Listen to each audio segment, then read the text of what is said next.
እንደምን አላችሁ? እንኳን አደረሳችሁ። ነገ ሆሳዕናም አይደል? እስኪ ጥቂት ስለ ዘንባባው አንዳንድ ነገር እንነጋገር። እንግዲህ መቼም ዘንባባ በግንባራችን፣ በጣታችን፣ በእጆቻችን የምንይዘው ሌላ የተሻለ ነገር አተንና ጠፍቶ አይደለም። ግን መጽሐፍ ቅዱሳዊ መነሻ ስላለው እንደ መልእክት ያህል አጠር አድርገን እንመልከት። በማቴዎስ ወንጌል ምዕራፍ 21 ላይ ጌታችን ኢየሱስ ክርስቶስ ወደ ቤተ መቅደስ በገባ ጊዜ በዛ ሰዓት የነበሩ እስራኤላውያን የዘንባባ ቅጠል ይዘው በአህያ ተጭኖ መሬት ላይ ጨርቃቸውን እያነጠፉ ክርስቶስን ተቀብለውታል። እንግዲህ ያ ዘንባባ በርካታ ምስጢራት አሉት። የመጀመሪያው አብርሃም ይስሐቅን በወለደ ጊዜ፣ ይስሐቅም ያዕቆብን በወለደ ጊዜ በዘመኑ የነበሩ በአብርሃም በኩል የነበሩ ሰዎች ለአብርሃም እንኳን ደስ አለህ የሚል መልእክት ዘንባባ ይዘው መጥተዋል። ይስሐቅም ያዕቆብን በወለደ ጊዜ ለይስሐቅ እንኳን ደስ አለህ የሚል መልእክት ዘንባባ ይዘው መጥተዋል። በዚያ ልማድ እስራኤላውያን ጌታችን ኢየሱስ ክርስቶስን ዘንባባ ይዘው ተቀብለውታል። አንደኛው ይህ ነው። ሁለተኛው ዮዲት ሆሎፎርኒስን ድል በነሳሽ ጊዜ ዘንባባ ይዘው እንኳን ደስ አለሽ ብለዋታል። ድሉ ሀገራዊ ነውና።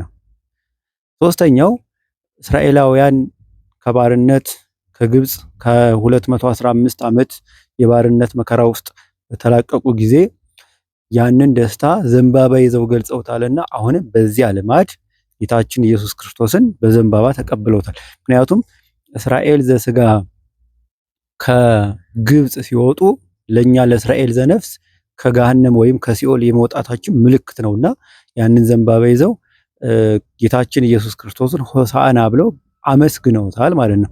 ሌላው እንግዲህ ስለ ዘንባባ ስንነጋገር ተፈጥሮ ነው የምንመለከት። ዘንባባ እሾሃማ ነው፣ ይዋጋል።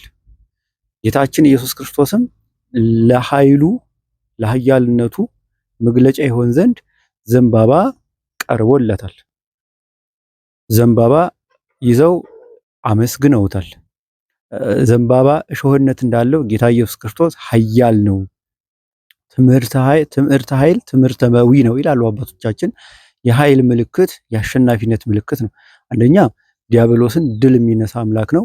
ሁለተኛ ህሊናን ድል የሚነሳ አምላክ ነው። እግዚአብሔር በስጋም በነፍስም ኃያል ነው። የሚያሸንፈው የለም። ከመላእክትም አይምሮ ከሰውም አይምሮ የረቀቀ በህሊናም በስጋም በነፍስም ድል ነሺ መሆኑን ያጠይቁ ዘንድ ዘንባባ ይዘው ተቀብለውታል ማለት ነው። ሌላው የመጨረሻው ዘንባባ ወደ እሳት ውስጥ ብንጨምረው የሚገርመው ነገር በእሳት አይቀጠልም። የተወሰነ ይለበልበዋል።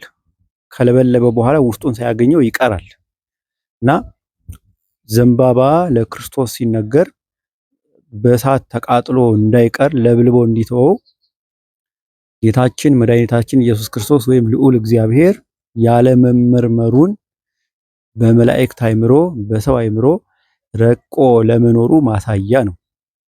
ለምሳሌ እንኳን ብንወስድ አብ ወልድን እንደወለደ እናውቃለን። እንዴት እንደወለደው ግን አናውቅም። ምስጢር ነው፣ ከኛ በላይ ነው፣ ለመላእክትም ለኛም። ቅዱስ ዮሐንስ አፈወርቅም አብ ልጁን እንደወለደው አውቃለሁ ብሎ ተናግሯል። አብ ልጁን እንደወለደው እንዴት እንደወለደው ግን አላውቅም፣ እንዴት እንደወለደው አላውቅም።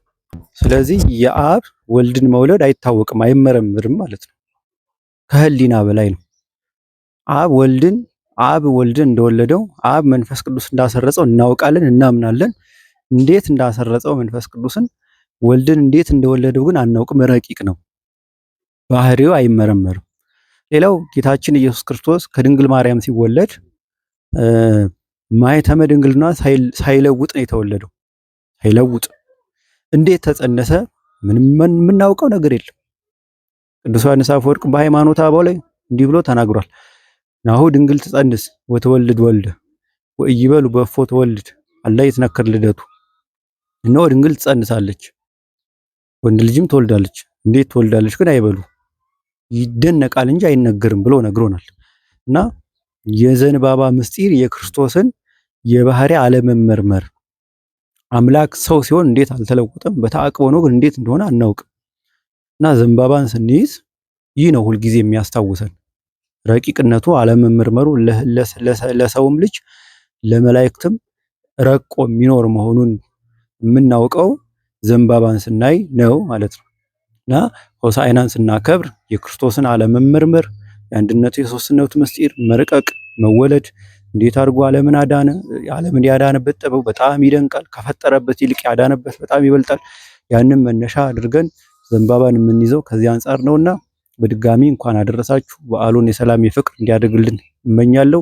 ቀሪውን ቤተክርስቲያን ተገኝታችሁ እንድትማሩ አሳስባለሁ። ለቻናል አዲስ የሆናችሁ ሰብስክራይብ ማድረግን፣ ላይክ እና ሼር እንዲሁም ኮሜንትን መስጠት እንዳትዘነጉ። በዚሁ አጋጣሚ ይህን መልእክት አስተላልፋለሁ። መልካም በዓል ይሁንልን።